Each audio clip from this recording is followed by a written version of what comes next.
Hi viewers, welcome to our channel. Folk singer Mangli birthday పార్టీలో వివాదాస్పదంగా మారిపోవడం చూస్తున్నాం. అందులో డ్రగ్స్ దొరికాయని చెప్పేసి తెలుస్తుంది.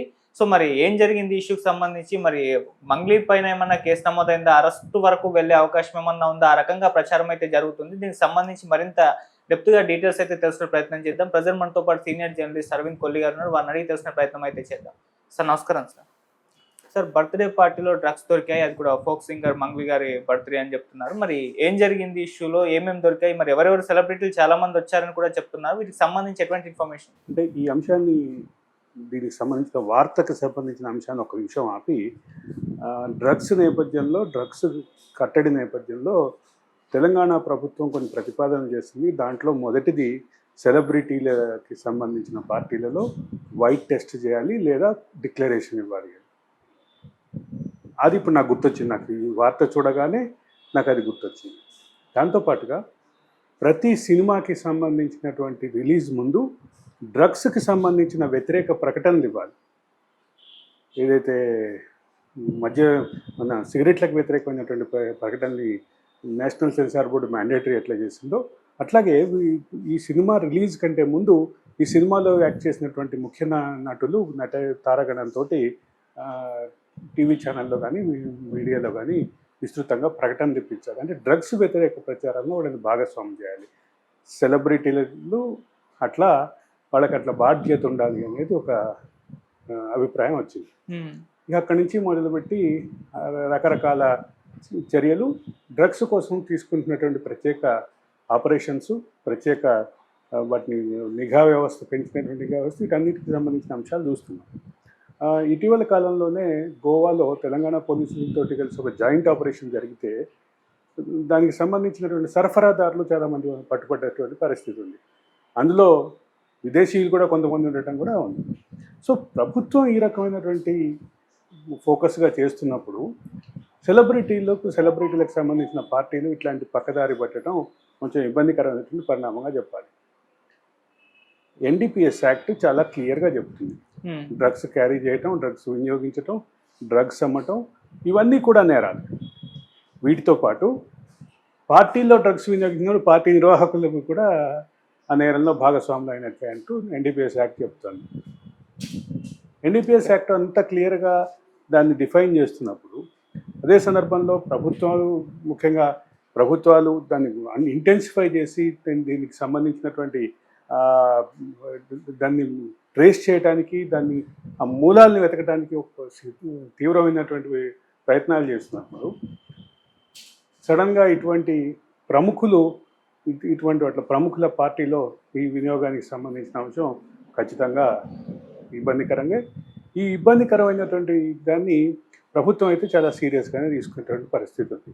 మొదట ఇప్పుడున్నటువంటి ప్రాథమిక సమాచారం ప్రకారం ఆ రిసార్ట్ జనరల్ మేనేజర్ మీద కేసు పెట్టినట్టుగా చూస్తున్నాం. ఇంకోటి చేవెళ్ళ, మొయినాబాద్ ఇవేవైతే అంటే ఉస్మాన్ సాగర్ చుట్టుపక్కల ఉన్నటువంటి ప్రాంతాలకు సంబంధించినటువంటి విషయాల్లో ఈ ఫామ్ హౌస్లో డ్రగ్స్ వినియోగం మీద రకరకాల ఊహాగానాలు ఉన్నాయి, రకరకాల వార్తలు ప్రచారంలో ఉన్నాయి. గతంలో అంటే గత ప్రభుత్వంలో కీలకంగా ఉన్నటువంటి మాజీ మంత్రులకి, సమీప బంధువులకి సంబంధించిన ఫామ్ హౌస్లో రైడ్ అయింది. అప్పుడు కూడా కొంతమంది డ్రగ్స్ వినియోగానికి సంబంధించినటువంటి అంటే ప్రముఖ వ్యక్తులు వచ్చారు. ఈ నేపథ్యంలో ఉస్మాన్ సాగర్ చుట్టుపక్కల ఉన్నటువంటి ప్రాంతాల్లో ఈ డ్రగ్స్ని వినియోగించడం ఎక్కువగా ఉంది. కాబట్టి ఈ పార్టీల మీద నిఘా ఉంచాలి అనేటటువంటి ప్రభుత్వ ఆదేశాలు చాలా క్లియర్గా ఉన్నాయి.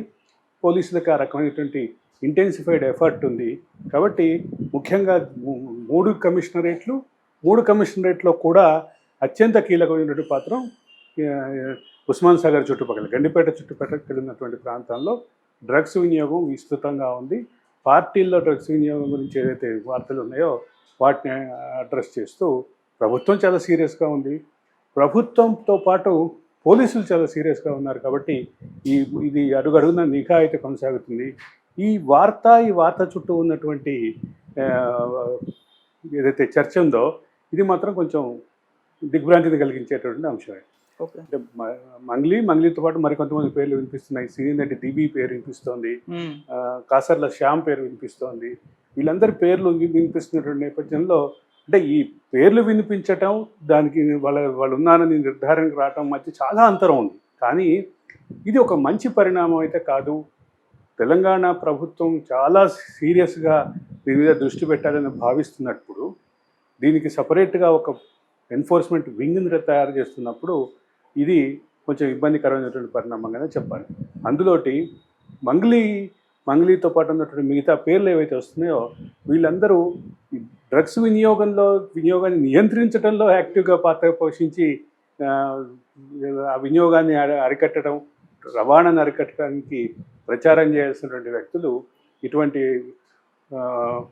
అంటే ఈ పరమైనటువంటి అభియోగాలు రావటం మాత్రం కొంచెం ఇబ్బందికరమైన పరిణామం అని చెప్పగలరు. ఓకే సార్, మీరు అన్నట్టు తెలంగాణ గవర్నమెంట్ దీన్ని సీరియస్గా తీసుకుని మొత్తం కూడా మొదటి నుంచి కూడా దీనిపైన కంప్లీట్గా డ్రగ్ రహిత తెలంగాణ నిర్మిద్దామని చెప్పేసి రేవంత్ రెడ్డి గారు చాలాసార్లు చెప్పడం చూసాం. మరి కొన్ని రేవ్ పార్టీలు కావడం, వాటిలో కూడా దొరకడం, ఇప్పుడు ఇటువంటి బర్త్డే పార్టీలో కూడా డ్రగ్స్ దొరకడం, ఇవన్నీ కూడా చూస్తాం. నాకు బాగా గుర్తు, రేవంత్ రెడ్డి స్వయంగా ఒక ప్రకటన ఇచ్చారు. నేను వైట్ టెస్ట్ చేయించుకుంటాను, వైట్ టెస్ట్ చేయించుకుని రిపోర్ట్ బయట పెడతాను, మిగతా వాళ్ళు కూడా దీంట్లో భాగస్వాములు అయితే బాగుంటుంది అంటూ ఆయన పిలిపించారు. నాకు గుర్తున్నంత వరకు అప్పుడు ఒక 3 నాయకులకి ట్యాగ్ చేస్తూ ఆయన చేశారు. కొండా విశ్వేశ్వరరెడ్డి, కేటీఆర్, ఇంకొక పేరు ఏదో నాకు గుర్తులేదు. ఈ 3 ట్యాగ్ చేస్తూ ఆయన, అంటే నేను 3 ట్యాగ్ చేస్తున్నా, మీరు 3 ట్యాగ్ చేయండి, ఈ రకంగా డ్రగ్స్ రహిత తెలంగాణ వచ్చేలాగా, అదే సందర్భంలో ట్రాన్స్పరెన్సీ, డ్రగ్స్ వినియోగంలో ట్రాన్స్పరెన్సీ ఉండేటట్లుగా చేద్దాము మనం అని చెప్పి పిలిపించారు. అది దాన్ని ఆచరణ రూపం దాల్చలేదు.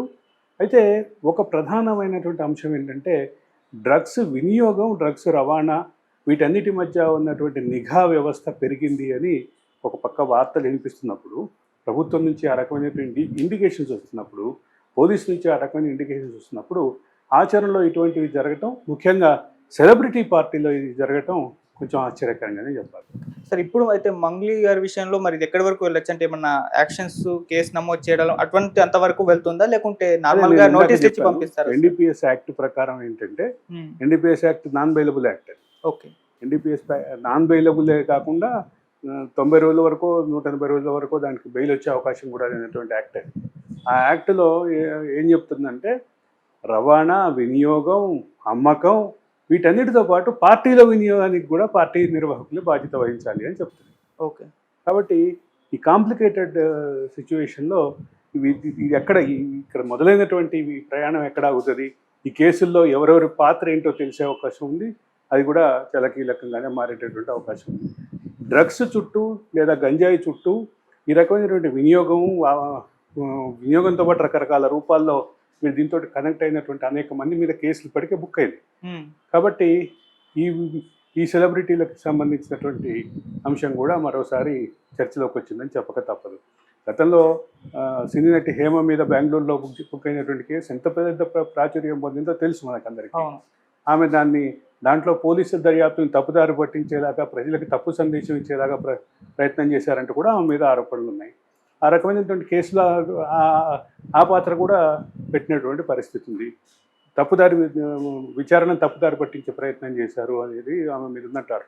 ఇట్లా రకరకాల వ్యక్తుల పాత్రలు ఇట్లాంటి కీలకమైనటువంటి దశలో వీటికి సంబంధించినటువంటి ఇంటెన్సిఫైడ్ ఎఫర్ట్ రాష్ట్ర ప్రభుత్వం నుంచి, రాష్ట్ర పోలీస్ శాఖ నుంచి ఉన్నటువంటి నేపథ్యంలో, అంటే నేను ఇందాక ఉన్న ఉద్దేశం ఏంటంటే, ఎక్కడో గోవాలో జరుగుతున్నటువంటి దీనికి సంబంధించిన నెట్వర్క్ను కూడా ట్రేస్ చేయడంలో తెలంగాణ పోలీసులు చాలా కీలక పాత్ర పోషించారు అనేది ప్రధానమైన అంశం. అటువంటి పరిస్థితుల్లో సెలబ్రిటీల పాత్ర, సెలబ్రిటీల మీద ఇటువంటి వార్తలు రావడం ఖచ్చితంగా ఆశ్చర్యకరం అని చెప్పక తప్పదు. Right sir, thank you so much sir.